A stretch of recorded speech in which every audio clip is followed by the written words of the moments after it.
Olá, meus santos e minhas santas. Aqui nós somos convidados a uma partilha que nem sempre é fácil, mas nesse tempo de pandemia somos desafiados também a encontrarmos outros meios, outros caminhos para dizermos um pouco da nossa experiência com o Deus da vida e da esperança. E as equipes de Nossa Senhora, então, pensando principalmente aqui da região Minas 2, buscando entrar ainda mais nos lares e favorecer a espiritualidade conjugal, nos propõe então essa experiência de um momento de espiritualidade no lar. E aí eu recordava, enquanto eu rezava e preparava esse momento, aquilo que lá na Cris Fidelis Light, no número 52, nos é dito, de que o sacramento do matrimônio, que consagra essa relação na sua forma conjugal e a revela como um sinal da revelação de Cristo com a sua igreja, encerra uma doutrina de grande importância para a vida da igreja. Essa doutrina deve atingir, por meio da igreja, o mundo de hoje. Todas as relações entre o homem e a mulher se devem alimentar desse espírito. A igreja deve utilizar tais riquezas de formas ainda mais plenas, de forma ainda mais plena.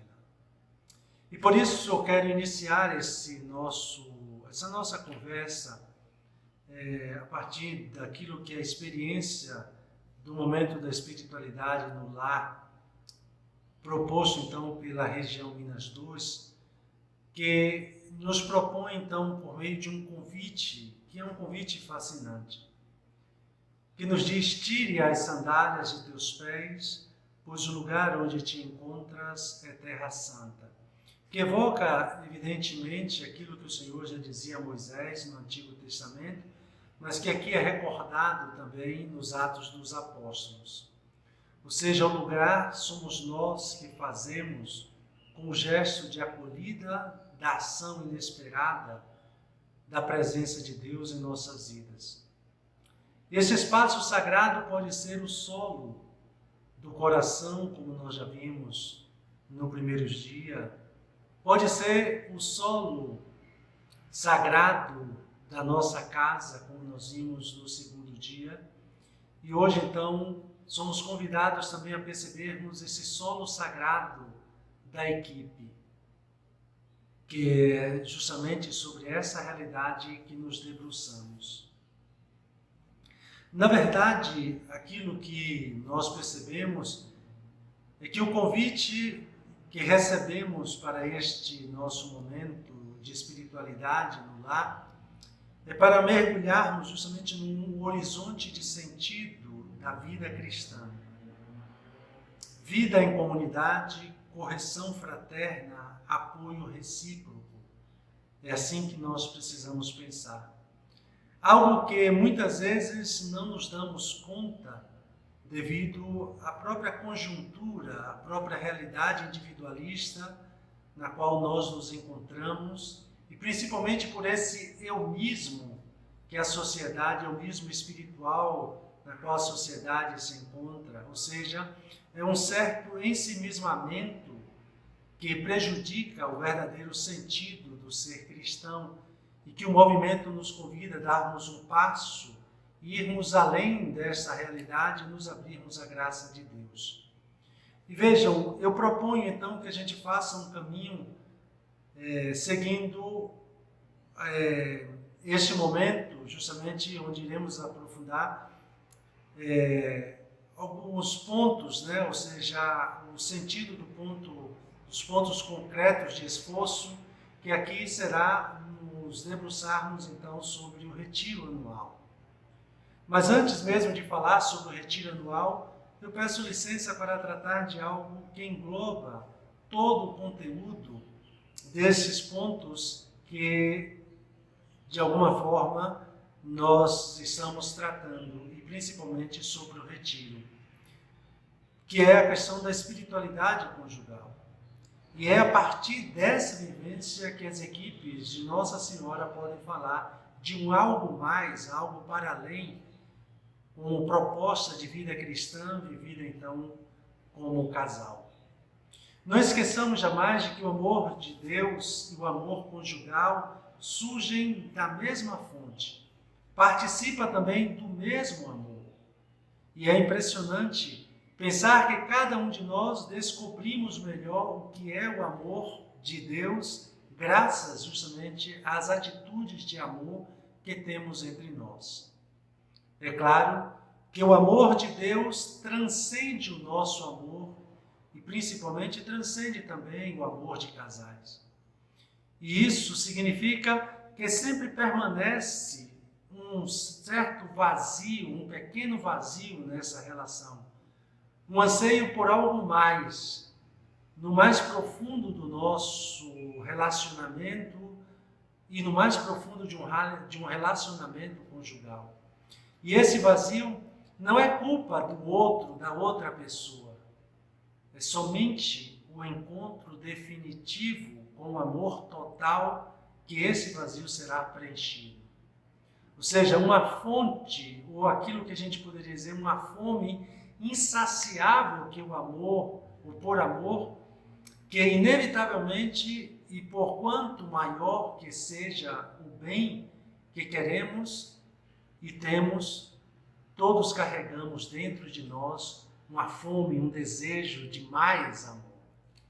Por outro lado, não esqueçamos, no momento das celebrações sacramentais dos nossos, seja no sacramento do matrimônio, por exemplo, ali vocês já decidiram percorrer juntos um caminho que vos convertesse em sacramento, como sinal do amor de Deus um pelo outro, e os dois por vossos filhos e também pelos outros, toda a humanidade. Talvez vocês tenham também decidido tudo conscientemente, e é possível que houvesse muita ingenuidade por parte de vocês ali no início, mas havia, por outro lado, muita generosidade.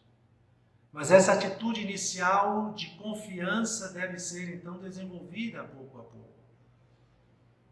É como que aquele que tem um baú com um tesouro do qual pode tomar coisas maravilhosas no decorrer da sua vida, mas se ele não está ciente de tê-lo ou se ele não quer fazer o esforço para abri-lo, ele pode nem mesmo descobrir esse tesouro que está ali guardado.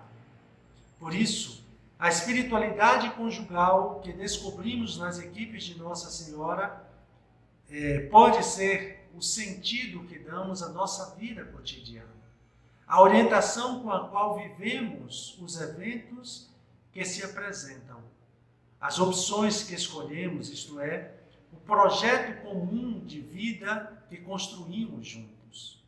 Isso como casal cristão, que comparamos, então, justamente este projeto com o que ele nos diz e sugere também, com aquilo que nos diz e sugere também a palavra de Deus. Essa palavra nos ajuda a modelar e principalmente a purificar o nosso projeto para adaptá-lo justamente cada vez mais àquilo que é a vontade de Deus. Isso é no discernimento. Em segundo lugar, eu chamo a atenção para outra realidade. É que a espiritualidade conjugal nos impele também a buscar a verdade sobre nós mesmos e o outro. Por isso, o ponto concreto, o retiro anual, a gente pensa que é uma experiência externa, na verdade é um movimento interno que nós fazemos. E a espiritualidade conjugal nos ajuda nesse sentido.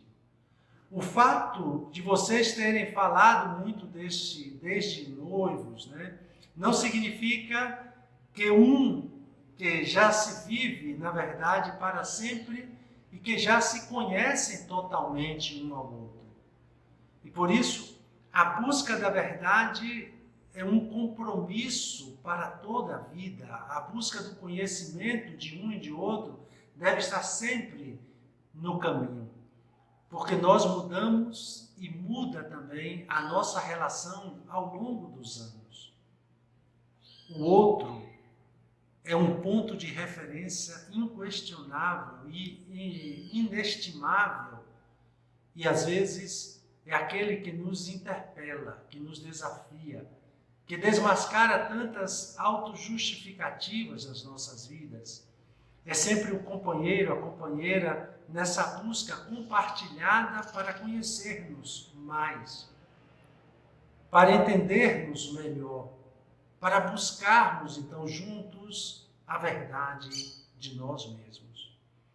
Por isso, a espiritualidade conjugal nos conduz finalmente a uma comunhão maior, a um encontro sempre renovado entre nós, então construído em partes iguais, em compromissos e também criatividade. O amor, não esqueçamos, não é apenas um sentimento, é também adesão a uma vontade profunda que devemos ter e que devemos buscar. É algo que devemos sempre cultivar, esse desejo e o desejo ainda de desejar. Às vezes, não nos sentimos amados, amadas, mas sabemos que amamos e, acima de tudo, queremos amar ainda mais. Queremos que o nosso amor dure. Queremos superar todas as crises. Queremos ser fiéis. Queremos viver a nossa sexualidade na qualidade de um encontro entre pessoas e não simplesmente na insatisfação ou na rotina. A espiritualidade conjugal, meus santos e minhas santas, se encarna também em todos os relacionamentos simples e cotidianos que se estabelecem entre nós pelo simples fato de sermos homens e mulheres. A espiritualidade conjugal recebe a sua especificidade sexual justamente no casamento, mas também naquele ou naquela que faz uma opção diferente de vida que não a matrimonial. A espiritualidade conjugal, por isso, não pode ser algo estranho à própria vida, mas a própria vida segundo a nossa nova visão. Essa visão nos leva justamente a buscar, então, unidos nessa busca de unidade, a vontade de Deus, a verdade e a comunhão presente entre nós. Dito assim, pode até assustar um pouco, mas tudo é alcançado passo a passo, com passos sucessivos. O importante é que seja claro o objetivo e o que a pedagogia também, que se faça uso de uma pedagogia adequada. As orientações que o movimento propõe a cada 6 anos nos vão sinalizando sucessivamente atitudes para assimilar concretamente essa espiritualidade no nosso dia a dia. Isso porque todas as espiritualidades que existem na igreja têm sempre o mesmo fim: viver segundo o Espírito de Cristo.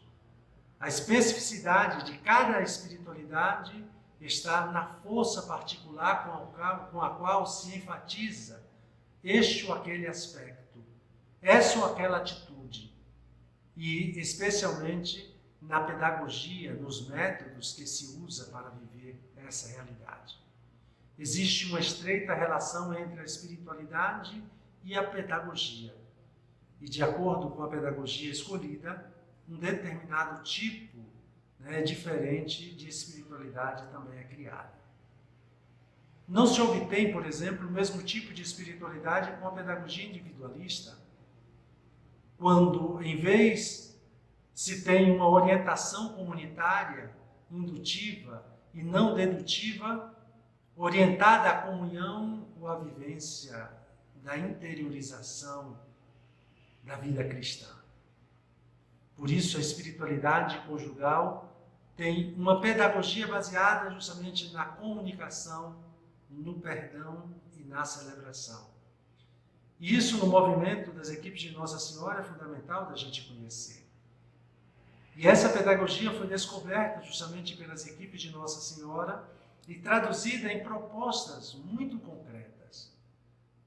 oração pessoal, oração em casais, dever de sentar, escuta da palavra, regra de vida, exercícios espirituais em casais, ou seja, o retiro anual. Isso é fundamental da gente cultivar. Então, na medida em que estamos racionalmente convencidos da importância da espiritualidade conjugal, não vamos encarná-las em nossa vida como um casal, se não usarmos essas propostas concretas regularmente. Sem método, nos perderemos simplesmente em digressões, ou tudo permanecerá no nível de declarações de boas intenções. Exercitar-nos em uma pedagogia conjugal, entendendo bem a intenção profunda de cada método, nos fará crescer como equipista, como casais, como conselheiros e conselheiras. Então, não falaremos aqui de cada um desses pontos concretos de empenho, mas apenas da pedagogia subjacente a cada um deles e principalmente sobre a própria realidade do retiro anual. Veja que a comunicação, nós falamos facilmente sobre aquilo que fazemos, mas é difícil falar sobre o que pensamos e raramente também falamos daquilo que sentimos. Aprender a ouvir e a dialogar é uma arte que também requer comprometer-se seriamente, assiduamente, a seguir certas regras. Também exige que nos revistamos com outro espírito, de começarmos nosso dever de sentar convencidos de que, mesmo quando não invocamos o Senhor, Ele está presente entre nós e nos ajuda a revelar e a descobrirmos também o mais profundo do nosso coração. Nos dá forças para deixar o que está apodrecendo no ressentimento e no silêncio, daquilo que nos causa dano, daquilo que nos distancia dele mesmo. É Ele, o nosso Deus, que também nos dá a ternura para manter um diálogo em que não faltam os carinhos, os gestos de amor. Um olhar cheio de admiração e amor pelo outro, pela outra pessoa. Palavras que expressam tudo o que descobrimos de bom em nossa relação como irmãos e como casais. Estamos então, na verdade, essa mesma comunicação nos prepara para abordar melhor o sentido da oração cotidiana, porque ela também é um diálogo da pessoa com Cristo. Mas importante ainda pelo fato que nos falamos uns aos outros, é que acolhamos também ouvindo a palavra, como ouvintes verdadeiros da palavra, daquele que sempre nos busca. Por isso, a oração conjugal não é tanto meditar sobre temas elaborados ou elevados da vida, mas justamente é um momento propício para ler textos espirituais magníficos, mas sobretudo para voltarmos a nossa atenção para Deus e refletirmos juntos da sua bondade. Quanto ao perdão, este não constitui um dos métodos propriamente das equipes de Nossa Senhora, mas todos os outros preparam-nos e nos ajudam justamente a recorrer a Ele. Afetados pelas feridas da vida,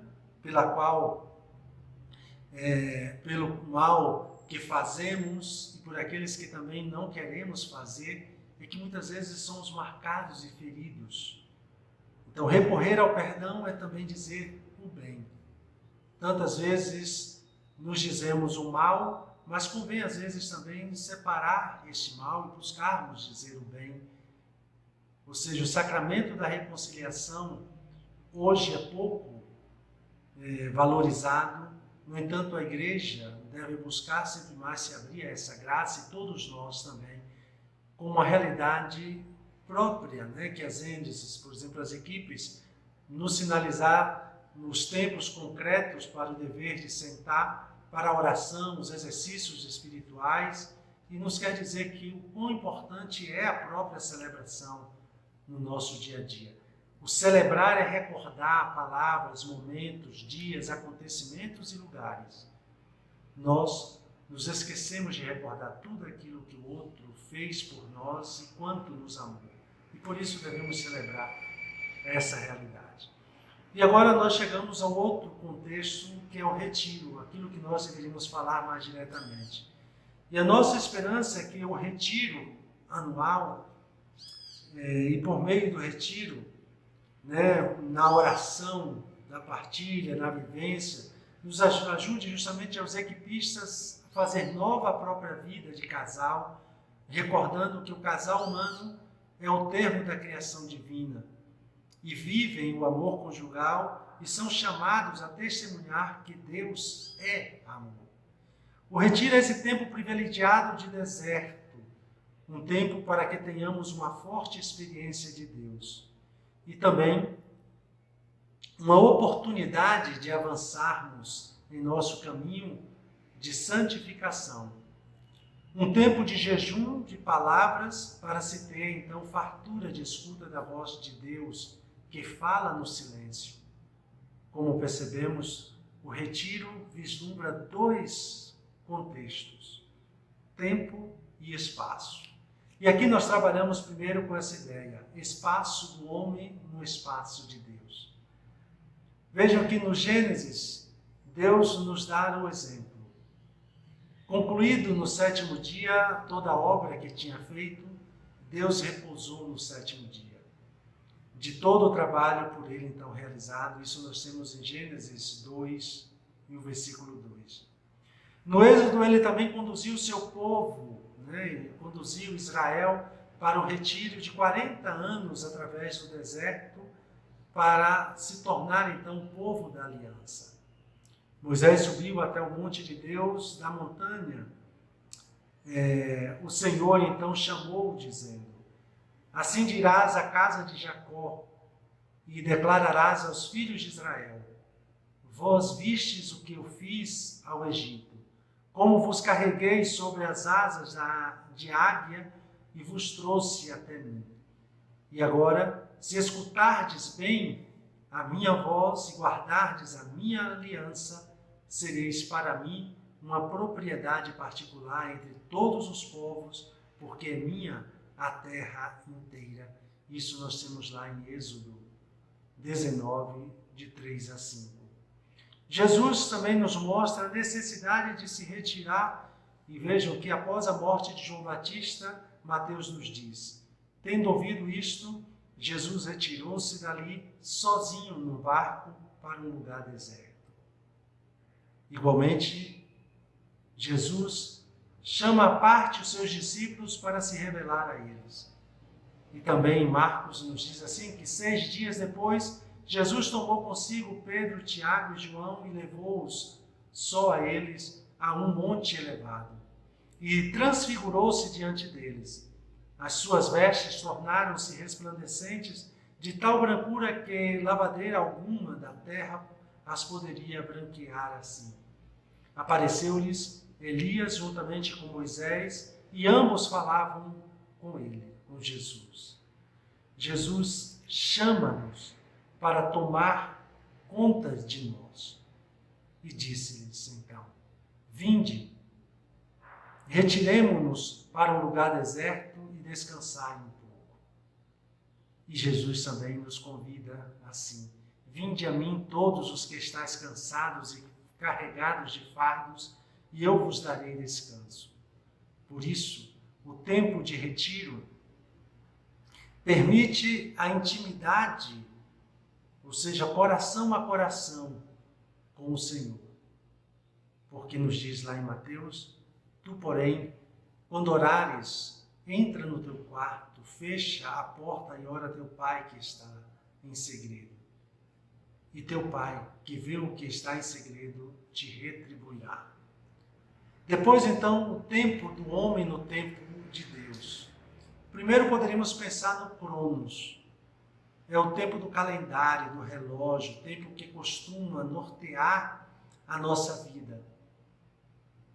O mal-estar, a ansiedade, o medo provocado pela rotina e pelo corre-corre do dia a dia é uma das muitas consequências, na verdade, do nosso afastamento de Deus.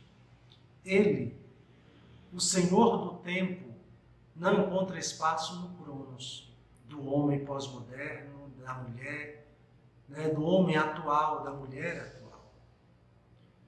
Como ele é o Senhor do tempo, então, é que ele é o Senhor de um outro tempo, o seu tempo, o Kairos. Kairos, esse tempo de Deus, e o retiro é a abertura do nosso cronos para o Kairos dele. O retiro é a parada do cronos para uma experiência no Kairos. Então, para conhecer mais e poder vivenciar ainda mais intensamente o retiro, podemos considerar alguns pontos. Primeiro, de que a fé enfraquece, definha naquele que não se abre à palavra de Deus e também não aguarda. Isso nos dizia o padre Cafarel. E uma das formas de abrir-se à palavra, também de escutar o que Deus quer nos dizer, é participar então do retiro anual. Um dos pontos concretos de esforço do nosso movimento. É uma forma do casal não definhar espiritualmente. Os retiros também não devem ser entendidos apenas como um PCE, a ser então cumprido, mas como um tempo privilegiado de deserto, um tempo para que tenhamos uma forte experiência de Deus e uma oportunidade de avançarmos também em nosso caminho de santificação. O retiro é um tempo de jejum de palavras para ser fartura de escuta da voz de Deus que fala no silêncio. Isso então nos dizia Santo Inácio de Loyola, que nos propôs um tipo de retiro específico chamado de exercícios espirituais. E vejam que nesses exercícios espirituais o objetivo é justamente de trabalhar intensamente durante vários dias para se disciplinar a si mesmo, para dar uma orientação definitiva à sua vida e para pôr também a nossa vida em ordem, em todas as aflições do coração. Esse tipo de retiro vive-se individualmente, mas pode se fazer também em casal e até mesmo em equipe. Santa Teresa de Calcutá dizia, fala-nos do silêncio e da espera de Jesus. Ela dizia, começo sempre rezando pelo silêncio. É no silêncio do coração que Deus nos fala. Deus gosta do silêncio e nós devemos escutá-lo. Porque não são as nossas palavras que contam, mas o que Ele nos diz e o que Ele diz através de nós. Já São João Paulo II exortava-nos, não tenhas, dizia bem justamente assim, não tenhas medo de dar o vosso tempo a Cristo. E mais adiante ele diz, o tempo tem uma dimensão espiritual que é preciso habitar e não apenas dominar. E já o Papa Francisco hoje nos diz, exorto-vos para o retiro. Os homens e as mulheres de hoje têm necessidade de encontrar Deus e de conhecê-lo, não por ouvir dizer. Um bom retiro espiritual ajuda a renovar em quem participa a adesão incondicional a Cristo e ajuda-o a compreender que a oração é um meio insubstituível de união com o crucificado. E aí, lembro mais uma vez, o padre Cafarel que dizia, de tempos a tempos a nossa fé esmorece, e é pelo efeito do sopro da palavra de Deus que ela desperta, se robustece, readquire vida. É no retiro que se torna possível abrir-nos nós mesmos ao sopro da palavra de Deus. Por isso, o padre Cafarel encorajava sempre os casais a fazerem um retiro, dizendo: consagramos tempo demais a nós mesmos e tão pouco tempo a Cristo. E no guia das equipes de Nossa Senhora de 2001, dizer que o retiro é apresentado dessa maneira: reservar todos os anos um tempo suficiente para se isolar diante do Senhor, se possível em casal, num retiro que permita uma reflexão sobre a vida na presença de Deus. Com a experiência da busca interior e exterior do silêncio como um fator preponderante para se alcançar, então, a máxima eficácia dos dias de recolhimento espiritual, não se podia esperar outro resultado que não uma boa e qualificada colheita do excelente fruto.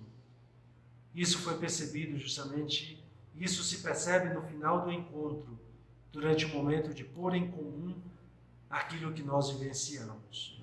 Por isso, concluo dizendo a vocês o seguinte: o retiro está para o ano como a oração está para o dia. Um tempo de retiro que possibilita um diálogo íntimo com o Senhor. São possíveis diferentes tipos de retiro, mas um tempo de intimidade silenciosa com o Senhor é indispensável. O retiro possibilita-nos revitalizar a vida espiritual, pessoal e conjugal, colocar Deus em primeiro lugar na nossa vida. Torna mais fecundo o nosso sacramento do matrimônio ao fazer-nos, então, retornar à fonte do nosso amor. O retiro acompanha-nos na nossa caminhada para a santidade. O retiro é uma resposta de fé a Deus, que também nos convida a encontrar Cristo e abrir-nos mais ao seu Espírito. Que o Deus de ternura os abençoe, os guarde, os proteja, e nessa busca de intimidade, que o Senhor sempre nos acompanhe e nos fortaleça em nossa caminhada. Um abraço fraterno e boa experiência de oração a todos e a todas.